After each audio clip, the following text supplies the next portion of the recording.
If there is one thing I enjoy, it is watching intelligent and talented individuals being recognized for the hard work they do by their equally intelligent and talented peers. Unfortunately, all that is on tonight is this Hollywood Awards show. I suppose I will just have to make do.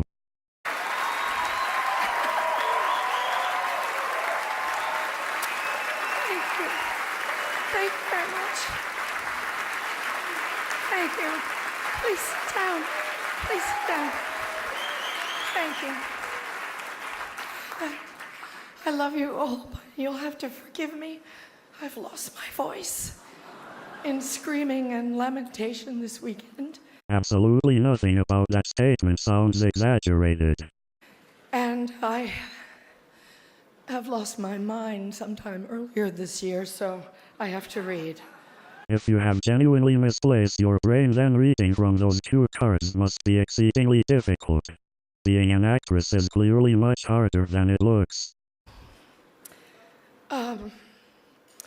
Thank you, Hollywood Foreign Press.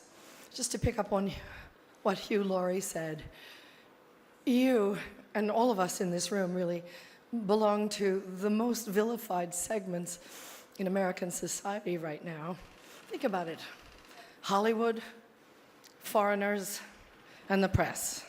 Because apparently the left-wing concept of white privilege doesn't apply to white people who eat $750 meals on an average Tuesday and drive cars worth more than most ordinary people make in a year.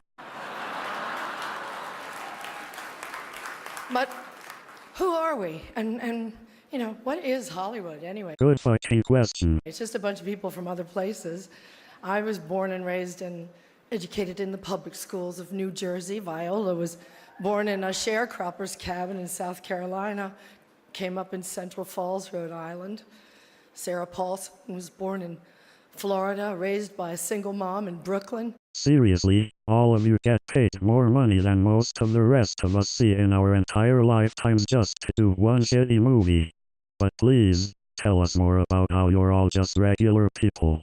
Sarah Jessica Parker was one of 7 or 8 kids from Ohio. It's not really relevant, and I know it's been said at least a million times before, but I just want to say it again.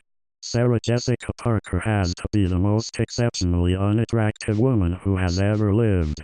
Amy Adams was born in Vicenza, Veneto, Italy. And Natalie Portman was born in Jerusalem. Where are their birth certificates?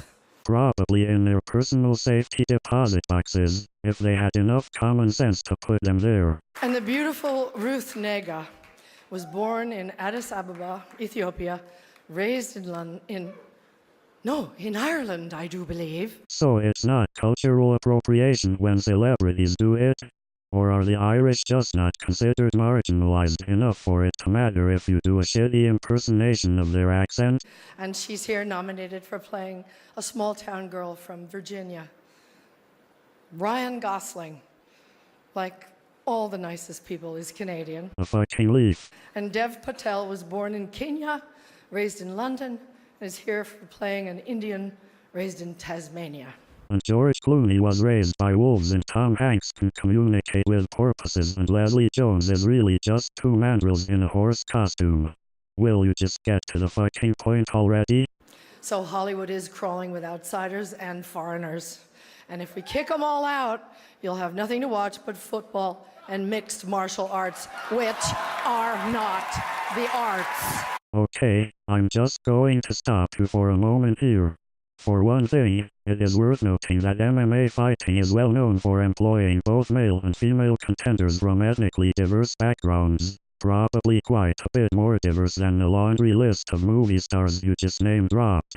Many of these individuals, again, come from considerably humbler backgrounds than most of your movie star friends. So, I'm not sure I understand what point you're trying to make here exactly. Secondly, the most recent film you've starred in that anyone is likely to have heard of is probably The Devil Wears Prada, a film made in 2006 which, in my opinion, has about as much entertainment value as watching someone whip a dead horse for 109 minutes. Both MMA fighting and football are at least as entertaining as that. Third, get over yourself. The vast bulk of the garbage Hollywood has churned out every year for the past decade has been poorly adapted comic book properties, poorly adapted science fiction and fantasy novels, and remakes of considerably better movies from eras when actors just did their fucking jobs and didn't try to inject their personal political views into everything.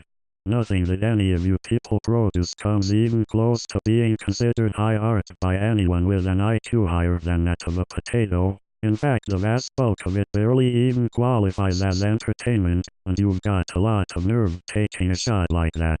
Seriously, you probably shouldn't joke around too much about Hollywood people being deported. You're all a lot more expendable than you think you are.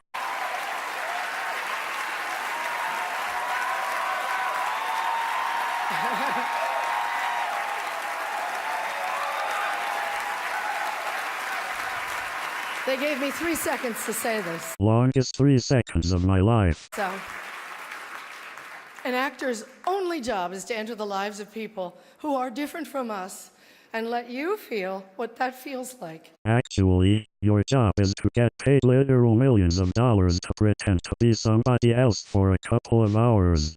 But please, tell us more about what serious work it is. And there were many, many, many powerful performances this year that did exactly that. Breathtaking, compassionate work. This one is definitely up there. But there was one performance this year that stunned me. It sank its hooks in my heart. Not because it was good. There was nothing good about it. But it was effective and it did its job. It made its intended audience laugh and show their teeth. It was that moment. I would just like to take this moment to remind you that nobody under 50 even knows who you are. When the person asking to sit in the most respected seat in our country imitated a disabled reporter, someone he outranked in privilege, power, and the capacity to fight back. I agree. It is totally wrong to make fun of the disabled. It kind of broke my heart when I saw it, and I still can't get it out of my head because it wasn't in a movie. It was real life. And this instinct to humiliate, when it's modeled by someone in the public platform, by someone powerful, it filters down into everybody's life because it kind of gives permission for other people to do the same thing. Disrespect invites disrespect. Violence incites violence. When the powerful use their position to bully others, we all lose. I would just like to take this moment to remind you that Donald Trump has shown more respect for the disabled than you have for the millions of Americans who pay $20 a head to watch your shitty movies. Okay, this brings me to the press. About fucking time. How much longer is this 3 seconds going to be anyway? We need the principled press to hold power to account, to call them on the carpet, every outrage. I am just going to take a moment to drink in the irony of that statement. Okay, done. That's why our founders enshrined the press and its freedoms in our Constitution. So I only ask the famously well-heeled Hollywood foreign press and all of us in our community to join me in supporting the Committee to Protect Journalists, because we're going to need them going forward, and they'll need us to safeguard the truth. Here's the truth for you to safeguard. You still lost, and Donald Trump is still president. Suck my crippled balls, Meryl Streep. One more thing.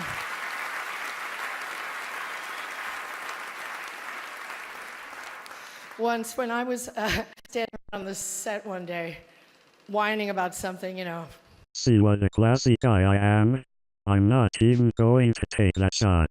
We were going to work through supper or the long hours or whatever. Tommy Lee Jones said to me, "Isn't it such a privilege, Meryl, just to be an actor?" Yeah, it is. And we have to remind each other of the privilege and the responsibility of the act of empathy. I just want to play back the sentence one more time for emphasis. Yeah, it is. And we have to remind each other of the privilege and the responsibility of the act of empathy, empathy, empathy. We should all be very proud of the work Hollywood honors here tonight.